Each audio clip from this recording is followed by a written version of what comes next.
Coral reefs. अगर आप channel पर नए हैं तो चैनल को सब्सक्राइब कीजिए, वीडियो को पूरा अंत तक देखिए क्योंकि मैं रोजाना तरह तरह की वीडियो इसके ऊपर डालता रहता हूं। इधर आप देखिए, आज हम पढ़ रहे हैं परवाल भित्ति या कोरल रीफ्स के बारे में पढ़ रहे हैं। और जो ये टॉपिक है इसमें क्वेश्चन किस प्रकार से आ सकता है, क्वेश्चन इसमें डिफरेंट टाइप से आ सकते हैं। जैसे कि कोरल रीफ किसे कहते हैं, इसको डिस्क्राइब कीजिए, पूरा विस्तार पूर्वक वर्णन कीजिए इसका, ठीक है। या फिर एक क्वेश्चन बनता है यहाँ पर पॉलीमॉर्फिज्म बनता है। पॉलीमॉर्फिज्म अपन देखो, इससे पहले वाली क्लास में मैंने बताया था पॉलीमॉर्फिज्म इन सिलेंट्रेटा, ठीक है, या पॉलीमॉर्फिज्म इन निडेरिया, ठीक है। तो ये जो कोरल रीफ है ना, इसके बारे में भी अपन पढ़ेंगे कि पॉलीमॉर्फिज्म इन कोरल रीफ। विभिन्न प्रकार की डिफरेंट टाइप की कोरल रीफ्स पाई जाती है, जिसे क्या बोलते हैं, पॉलीमॉर्फिज्म इन कोरल रीफ के नाम से जाना जाता है। डेफिनेशन आप देखिए, परिभाषा देखिए क्या है परवाल भित्ति की, किसे कहते हैं। परवाल भित्ति या कोरल रीफ समुद्र में पाई जाने वाली कैल्शियम कार्बोनेट की बनी मेड, रिडजेस अथवा टिले माउंट्स के समान स्ट्रक्चर या रचनाएं हैं। ये उन जंतुओं के एक्सटर्नल स्केलेटन हैं, बाह्य कंकाल है, तथा खोलों के अवशेष हैं, जो शेल पाया जाता है उसके अवशेष हैं, ठीक है, जो साधारणतया स्टोनी कोरल कहलाते हैं। क्या कहलाते हैं, ये पत्थर जैसे कोरल कहलाते हैं। ये फाइलम सिलेंट्रेटा की क्लास एक्टिनोजोआ के सदस्य हैं। देखिए क्या है, जो तीसरे नंबर का जो फाइलम है ना, पहले पे प्रोटोजोआ है जिसमें किसको रखा गया है बच्चों, एक कोशिकीय यूकेरियोटिक जीवों को रखा गया है। फिर दूसरे नंबर पर है पोरीफेरा, जिसमें छिद्रित एनिमल्स को रखा गया है। पोर्ड, जिनकी बॉडी की सरफेस के ऊपर पोर पाए जाते हैं, उन एनिमल को पोरीफेरा में रखा गया है। और जिनके अंदर निडिल के समान दंश कोशिकाएं पाई जाती है, निडेरिया या सिलेंट्रेटा, ठीक है, उसमें किसको रखा गया है, ओरिलिया, ओबेलिया, जेलीफिश, इस सबको रखा गया है। तो यहां पर है ना बहुत सी क्लासें हैं फाइलम सिलेंट्रेटा के अंदर। जैसे एक क्लास है हाइड्रोजोआ, एक है एक्टिनोजोआ। तो जो एक्टिनोजोआ जो एनिमल्स होते हैं ना, उन एनिमल्स की बॉडी के बाहर पाया जाता है एक्सोस्केलेटन, और ये सिलिका या कैल्शियम कार्बोनेट का बना हुआ होता है। और इन एनिमल्स के स्केलेटन नीचे जाकर समुद्र के, ओशन के पेंदे पर या बेस पर इकट्ठे होते रहते हैं, और वहां पर रंग बिरंगी कोरल रीफ का निर्माण हो जाता है। स्टोनी कोरल के अतिरिक्त कुछ अन्य जंतुओं जैसे नलीपोर्स, कोरेलाइन एल्गी, ठीक है, कार्बोनेट युक्त शाखान्वित एल्गी, ट्यूबीपोरा, मिलीपोरा, हेलीपोरा, गोर्गोनिया तथा पोरामिनीफेरा इत्यादि के एक्सटर्नल स्केलेटन भी परवाल भित्ति बनाते हैं। आदि के बाह्य कंकाल भी कोरल रीफ का फॉर्मेशन करने में अपना योगदान देते हैं, अपना सहयोग देते हैं। वेगहेन के अनुसार, ये एक वैज्ञानिक है, बहुत ही महान वैज्ञानिक है ये, सिलेंट्रेटा के बारे में इन्होंने बहुत सी खोजें की है। वेगहेन के अनुसार परवाल भित्ति चूने की बनी मेड या टीला है। जैसे खेतों के अंदर आपने देखा होगा ना, ऐसे फसल लगी रहती है, और फसल के चारों तरफ एक मेड बना देते हैं अपने किसान भाई, ठीक है, अपने किसान भाई क्या बना देते हैं, मेड बना देते हैं, मिट्टी की दीवार बना देते हैं। तो ये भी एक प्रकार की किसकी, कैल्शियम कार्बोनेट या सिलिका की एक प्रकार की दीवार ही तो है। तो परवाल भित्ति चूने की बनी एक मेड या टीला है, जिसकी बाहरी सतह समुद्री तल के समीप होती है और कोरल जंतुओं द्वारा स्रावित कैल्शियम कार्बोनेट से बनती है।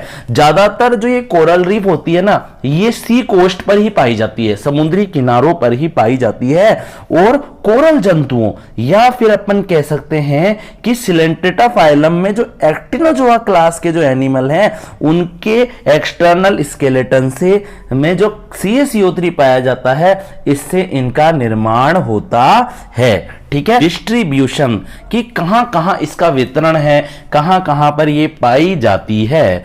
परवाल भित्तियां या कोरल रीफ उष्ण तथा उपोष्ण कटिबंधीय प्रदेशों के समुद्रों में पाई जाती है।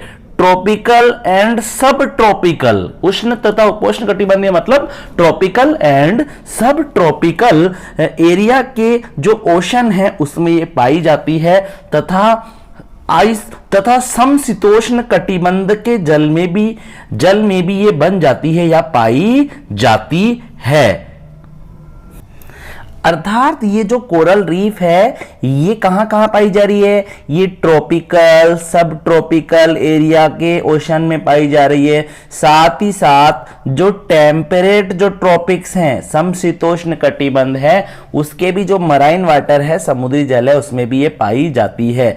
किंतु कोरल जो रीफ होती है कम, देखो ये क्या बोल रहा है, देखो कोरल जीवक, किंतु कोरल जीवक जो कोरल के जो एनिमल्स है वो 70 फ़ारेनहाइट से कम टेम्परेचर पर लिविंग नहीं रह सकते हैं, जीवित नहीं रह सकते हैं। ये केवल उथले हुए मतलब शैलो मराइन वाटर में ही उग सकती है। ये देखो क्या क्या शर्तें रखी गई है यहाँ पर, क्या क्या शर्तें रखी गई है कि भैया कोरल रीफ वहीं होगी जहां टेम्परेचर 70 फ़ारेनहाइट से कम हो, मतलब अधिक तापमान पर कोरल रीफ नष्ट होने लग जाती है और जो उसके एनिमल है वो भी मरने लग जाते, नष्ट हो जाते हैं। ठीक है, और देखिए आप ये केवल उथले समुद्री जल में ही पाई जाती है, मतलब कि शैलो वाटर के अंदर ही पाई जाती है, ओशन कोस्ट के ऊपर, सी कोस्ट के ऊपर, मतलब समुद्री किनारों पर ही ये पाई जाती है। अतः प्रवाल भित्तियां अधिकतर हिंद महासागर के मालदीव, ठीक है, जो ये मालदीव जो आइलैंड है यहां पाई जाती है।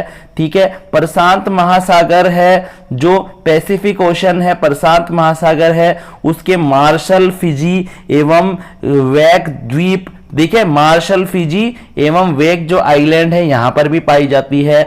इसके अतिरिक्त व्हाइट संडे आइलैंड, कौन से पे, व्हाइट संडे आइलैंड, ठीक है, बेहोमा द्वीप या बेहोमा आइलैंड तथा ऑस्ट्रेलियन के जो ग्रेट बैरियर रीफ है, ग्रेट बैरियर रीफ, उसके अंदर भी ये कोरल रीफ पाई जाती है।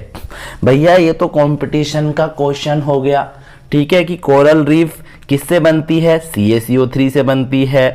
ठीक है, कोरल रीफ के लिए अपन बोल सकते हैं अनुकूलतम टेम्परेचर क्या है, अनुकूलतम तापमान क्या है, 70 फ़ारेनहाइट तक, 70 फ़ारेनहाइट तक। कहां कहां पाई जाती है इस वर्ल्ड में, कहां कहां देखने को मिलती है कोरल रीफ, एक तो मिलती है हिंद महासागर के, ठीक है, जो ये इंडियन ओशन है, हिंद महासागर है, उसके मालदीव आइलैंड के अंदर, ठीक है, पैसिफिक ओशन के मार्शल, फिजी एवं वेक द्वीप पर, मार्शल, फिजी एवं वेक आइलैंड, ठीक है, और इसके अतिरिक्त व्हाइट द्वीप हो गया जिसे व्हाइट संडे आइलैंड भी कहते हैं, बेहोमा के अंदर, ठीक है, बेहोमा आइलैंड पर, ठीक है, ऑस्ट्रेलिया के ग्रेट बैरियर रीफ पर, ठीक है, जिसे ग्रेट बैरियर रीफ कह रहे हैं, ठीक है ना, इंग्लिश में भी, ठीक है, यहां पर प्रवाल भित्तियां या कोरल रीफ पाई जाती है। टाइप देखिए, इसकी किस्में देखिए, तो ये टाइप से ही क्या पता चल रहा है, पॉलीमॉर्फिज्म पता चल रहा है कि इसके अंदर भी पॉलीमॉर्फिज्म पाया जा रहा है। देखिए आप ध्यानपूर्वक, विभिन्न प्रकार की ये पाई जाती है। प्रवाल भित्तियां या कोरल रीफ 3 टाइप की होती है, तटीय प्रवाल भित्ति, ठीक है, रोधी प्रवाल भित्ति, और तीसरे नंबर पर है प्रवाल वलय, प्रवाल भित्ति। अब हम एक एक को देख लेंगे ध्यानपूर्वक कि ये क्या, देखिए आप ध्यानपूर्वक, यहां पर डायग्राम के द्वारा हम समझेंगे कि तटीय प्रवाल भित्ति क्या है, रोधी प्रवाल भित्ति क्या है, और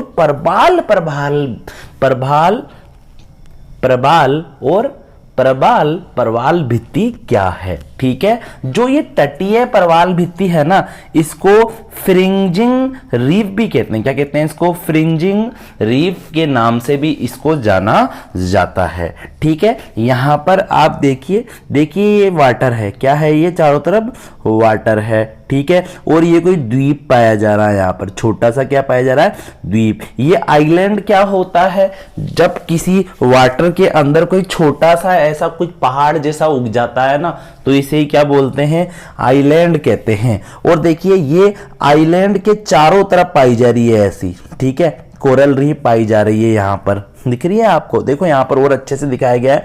देखिए ये आइलैंड है, ठीक है, और ये आइलैंड के चारों तरफ समुद्र है, सी है, और इसके यहाँ पे क्या है, कोरल रीफ भी पाई जा रही है, ठीक है।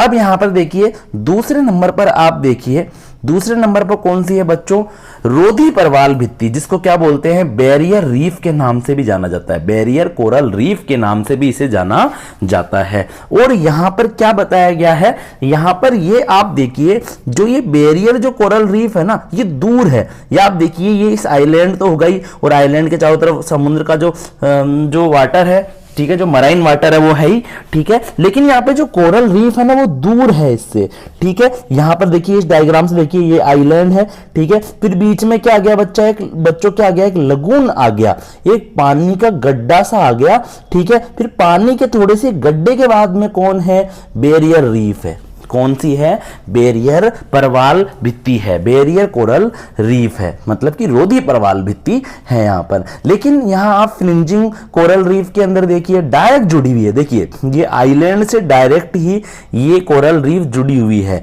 लेकिन यहाँ पर आप देखिए यहाँ पर बीच में कितना सारा वाटर आ गया है, देखिए कितना सारा यहाँ पर वाटर आ चुका है।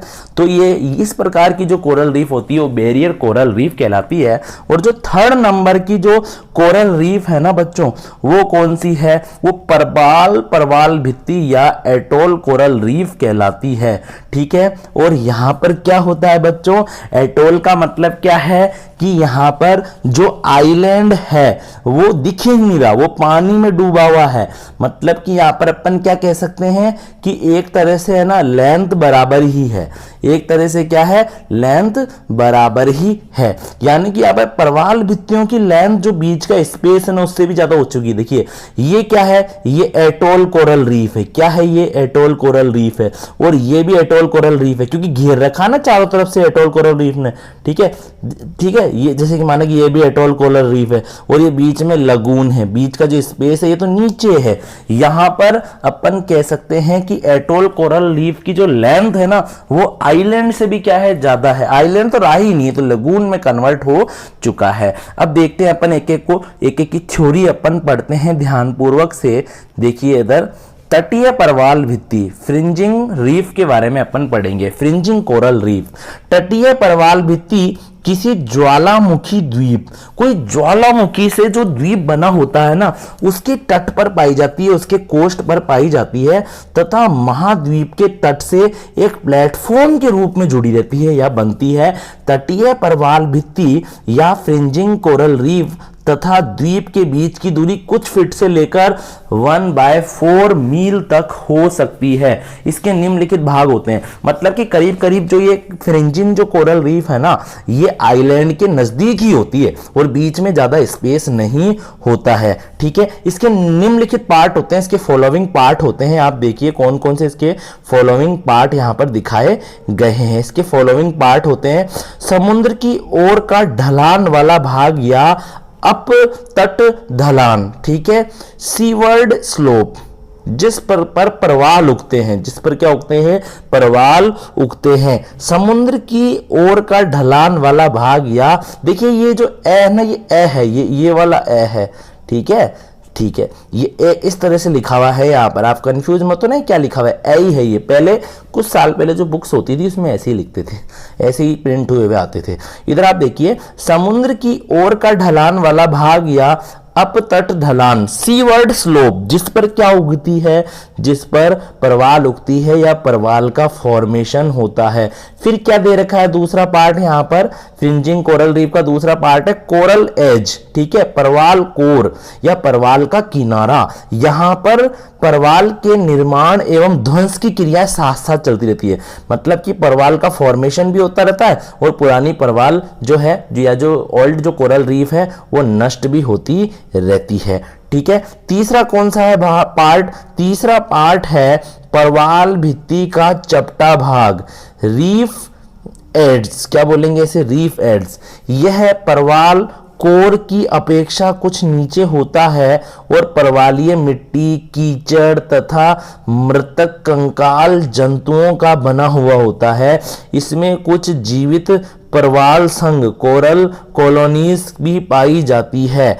द्वीप का चट्टानी या रेतीला किनारा प्रवाल भित्ति के अपतट ढलान से जुड़ा हो सकता है, किंतु अधिकतर दोनों के बीच में गोलाश्म भाग ब्लेंडर जोन पाया जाता है, बाउंडलर जोन पाया जाता है। कभी कभी द्वीप तथा गोलाश्म भाग के बीच आंतरिक चपटा स्थान भी पाया जाता है, जिसमें समुद्री जल भरा रहता है। क्या भरा रहता है? समुद्री जल भरा रहता है। देखिए अपन वापस इस डायग्राम को देख लेते हैं। ये किस प्रकार की कोरल रीफ है? फ्रिंजिंग कोरल रीफ है। कैसी कोरल रीफ है? फ्रिंजिंग कोरल रीफ है। ठीक है, 3 पार्ट में डिवाइडेड है। पहला पार्ट तो यह है जहां से कोरल जुड़ी हुई है, फिर दूसरा पार्ट ये कोरल वाला पार्ट है, फिर तीसरा भाग थोड़ा नीचे है। ठीक है, तो जो ये वाला पार्ट है ना, ये वाला पार्ट, ये वाला पार्ट और ये वाला पार्ट, फर्स्ट, सेकंड और ये थर्ड, तो जो फर्स्ट वाला पार्ट है ना बच्चों, उसको तो क्या बोलेंगे? क्या बोलेंगे? सीवर्ड स्लोप कहेंगे। क्या कहेंगे? सीवर्ड स्लोप, समुद्र की ओर ढलान वाला किनारा। ये जो किनारा ये समुद्र की तरफ ढलान वाला है या नहीं है? समुद्र की तरफ ढलान वाला है। तो जो ये कोरल जहां से जुड़ी हुई है ना, ये जहां पर मैं एरो बना रहा हूं, ये कौन सा है बच्चों? सीवर्ड स्लोप है ये। कैसा स्लोप है ये? सीवर्ड स्लोप है ये। दूसरा कौन सा है? Coral edge. ठीक है, यहां पर कोरल का निर्माण होता रहता है, ध्वंस होता रहता है, फॉर्मेशन होता रहता है और डीजनरेट होती रहती है, नष्ट होती रहती है। साथ साथ चलती है ये प्रोसेसेस, साथ साथ चलती है क्रियाएं। और ये कोरल एज कौन सा है? सेकंड वाला, ये रहा कोरल एज, ये रहा 2 नंबर। समझिए आप ध्यानपूर्वक, ये कोरल का किनारा, ये वाला। ठीक है, ये तो स्लोप है फर्स्ट नंबर वाला, ये कोरल एज है, और ये थर्ड नंबर पर यहां पर वह स्थान है जहां पर क्या होता रहता है? कुछ कोरल बनाने वाले मृत एनिमल्स के साथ साथ, मरे हुए डेथ एनिमल के साथ साथ कुछ जीवित एनिमल भी यहां पर पाए जाते हैं। जो ये तीसरा वाला पार्ट है ना बच्चों, ये रीफ एड्स है। ठीक है, और यहां पर क्या क्या पाई जाती है? देखिए यहां पर मिट्टी, कीचड़, यहां पर मिट्टी, कीचड़ और कोरल रीफ के एनिमल्स की कुछ कॉलोनियां, कुछ ग्रुप्स वगैरह भी यहां पर पाए जाते हैं। अब अपन देखते हैं सेकंड नंबर की कोरल रीफ कौन सी है? Barrier coral reef. Barrier coral reef. अब यहां पर देखो, अभी समझ लो, फिर वापस अपन डायग्राम पाएंगे। देखो आइसलैंड है, ठीक है, फिर आइसलैंड के किनारे से क्या स्टार्ट हो रहा है? क्या स्टार्ट हो रहा है यहां पर? ये बैरियर कोरल रीफ स्टार्ट हो रही है, लेकिन आइलैंड और कोरल रीफ के बीच में एक पानी का गड्ढा है, जिसे क्या बोलेंगे? लगून कहेंगे। क्या कहेंगे? जिसे लगून कहेंगे।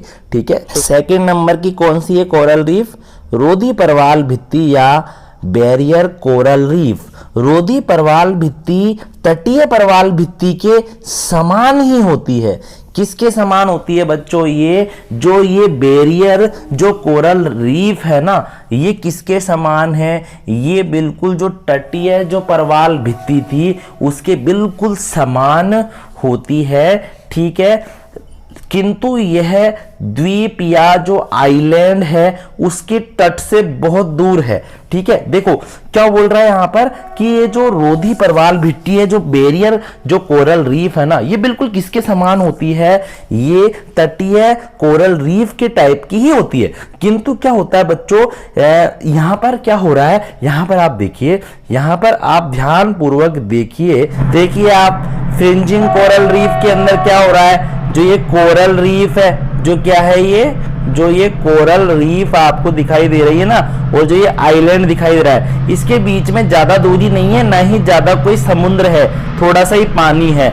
लेकिन जो ये सेकंड नंबर की जो कोरल रीफ है ना, बैरियर कोरल रीफ, इस कोरल रीफ के अंदर क्या होता है? इस कोरल रीफ के अंदर आप ध्यान पूर्वक देखिए, जो आइलैंड है, जो ये आइलैंड है ना, ये आइलैंड, ये ब्लू सा जो मैं लाइन खींच रहा हूं, इस आइलैंड और इस बैरियर कोरल रीफ के बीच में कम से कम 1000 फीट 1000 फीट चौड़ा या वाइड क्या पाया जाता है, समुद्र पाया जाता है। देखो बीच में समुद्र आ गया, थोड़ा सा क्या आ गया यहाँ पर, ये जो ये मैं बना रहा हूँ ये क्या आ गया बीच में, इस कोरल रीफ। देखिए इस कोरल रीफ, ये जो ये सर्कल घूम रहा है ना, देखिए ये है बैरियर कोरल रीफ, ये है आइलैंड, और बीच में क्या आ गया, एक समुद्र आ गया छोटा सा बीच में। इसको क्या बोल रहे हैं, लगून कह रहे हैं। क्या कह रहे हैं इसे लगून कह रहे हैं।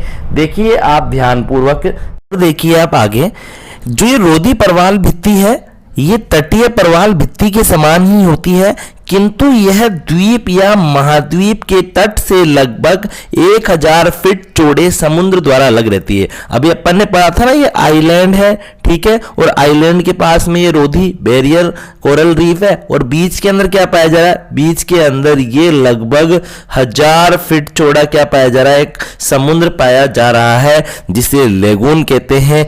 इस लेगून की गहराई इतनी अधिक होती है, इस लेगून की गहराई इतनी अधिक होती है कि इसमें से बड़ा जहाज भी आ जा सकता है, ठीक है। यह जलीय भाग लेगून कहलाता है और यह लगभग 60 to 1000 फीट डीप होता है, 60 से 1000 फीट गहरा होता है तथा हाफ से 10 मील या इससे भी अधिक चौड़ा होता है। संसार की सर्वाधिक प्रसिद्ध, जो संसार की जो सबसे जो सर्व प्रसिद्ध जो रोधी परवाल भित्ति है वो कौन सी है, जो बैरियर कोरल रीफ है वो है ग्रेट बैरियर रीफ, ठीक है, जो कि ऑस्ट्रेलिया के उत्तरी पूर्वी तट के साथ में लगभग 1200 मील तक फैली हुई है। कहां तक फैली हुई है, 1200 मील तक ये फैली हुई है। मतलब कि इस वर्ल्ड की सबसे जो फेमस जो कोरल रीफ है, सर्व प्रसिद्ध जो कोरल रीफ है वो कौन सी है, ग्रेट बैरियर रीफ।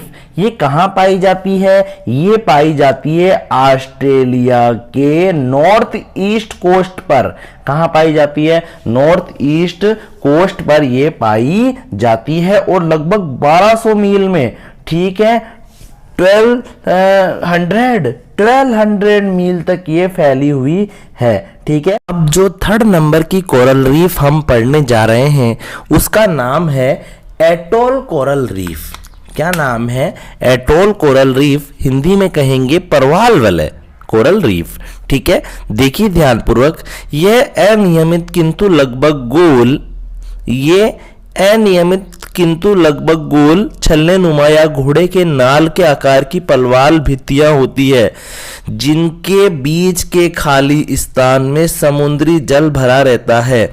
यह जलीय भाग लेगून कहलाता है, ठीक है। यहां पर देखिए आप ध्यानपूर्वक, यह है एटोल परवाल भित्ति। क्या है ये एटोल परवाल भित्ति है, ठीक है।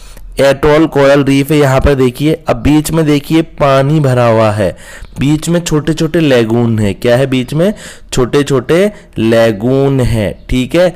और यहाँ पर बीच में भी लेगून है। देखिए इन सभी एटोल के बीच में, एटोल परवाल भित्तियां क्या है, छोटे छोटे ऐसे द्वीप के नुमा होते हैं, ठीक है, ऐसे स्थान है, यहाँ पे पेड़ पौधे भी उगे हुए हैं देखो इसके ऊपर, ठीक है। अब इसके बीच में भी छोटे छोटे लेगून पाए जा रहे हैं, ठीक है, और इसके सभी के सेंटर में भी लेगून पाए जा रहे हैं। ये तो सेंट्रल लेगून है, ठीक है, ये वाला और ये वाले हैं, ये 2 एटोल के बीच वाले लेगून है, ये 2 एटोल के बीच वाले लेगून है, ठीक है। तो इस प्रकार की जो कोरल रीफ होती है उसे क्या बोलते हैं, एटोल कोरल रीफ के नाम से जाना जाता है, ठीक है। अब नेक्स्ट क्लास के अंदर हम क्या पढ़ेंगे, नेक्स्ट क्लास में हम पढ़ेंगे कि परमाल भित्तियों का जो निर्माण है वो किस प्रकार से होता है। परवाल भित्तियों के निर्माण के सिद्धांत अर्थात theories of coral reef formation के बारे में हम पढ़ेंगे, ठीक है। सभी को राधे राधे, सभी को जय श्री कृष्णा। आप मेरे साथ बने रहिए और वीडियो को आप पूरा अंत तक जरूर देखिए। चैनल को आप सब्सक्राइब भी कीजिए। मैं रोजाना आपके लिए तरह तरह के बायोलॉजी के वीडियो लेकर आता रहूँगा। सभी को राधे राधे, सभी को जय श्री कृष्णा।